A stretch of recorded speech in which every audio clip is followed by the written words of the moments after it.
I just heard that Emma Stone swears by the gelatin trick to keep her energy up on busy filming days, and I had to dive in and learn more. Apparently, she adds a spoonful of gelatin to her morning coffee, and it's been a game changer for her mood and focus.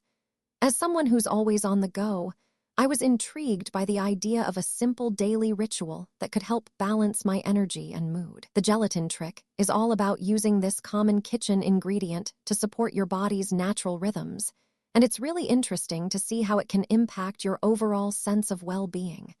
When you try the gelatin trick, you might notice that you wake up feeling more refreshed and centered, without those usual morning slumps.